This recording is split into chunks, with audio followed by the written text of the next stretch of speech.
Се случува ли сега јавното предпријатие со некој друг проблем во изминатиот период алармирате на доцнење на платите?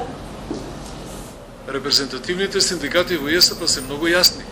Законскиот рок за исплата на плата е 15 во месецот. Ако продолжи тенденцијата и понатаму да платите каснат, се е јасно, јавен градски превоз нема да има. Или ќе го има онаму каде што ќе мора да го има, кај најранливите категории, како што беше минатиот пат на -10, но се надевам дека новото раководство ќе изнајде сили, иако е многу тазе, да платата до 15 вработените во ЈСП ја примат.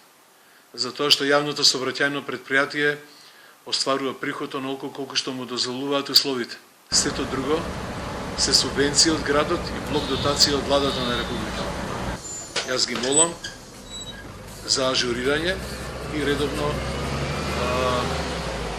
плаќање на тие средства за да можат вработените во ЈСП на време да си имаат плата. Уште едно кратко, возачите алармира дека возат неисправни автобуси. Дали црвените автобуси низ градот Скопје се исправни? Се исправни, морам да кажам дека и во двете автобази е намален обемот на сервисери и одржувачи, исто како возниот персонал, исто како интелектуалците во ЈСП, се напушта фирмата масовно, поради нередовните плати и малите плати.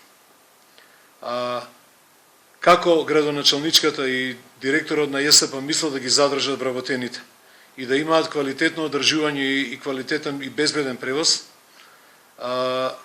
ќе треба да ги прашате нив, но синдикатите се упорни и цврсти во тоа дека сакаат да си го сочуваат предпријатието и да ја спречат, да го спречат осиромашувањето на ЈСП. Значи, долговите се гомилаат, ништо не се превзема, ќе мораме ние нешто да превземеме за да дојде до подобри услови и побрза и побезбедна воžња на граѓаните на градот Скопје со услугите на ЈСП. За какви чекори размислувате? Па сето она што законот ни го дозволува, нашите статути, ќе го направиме.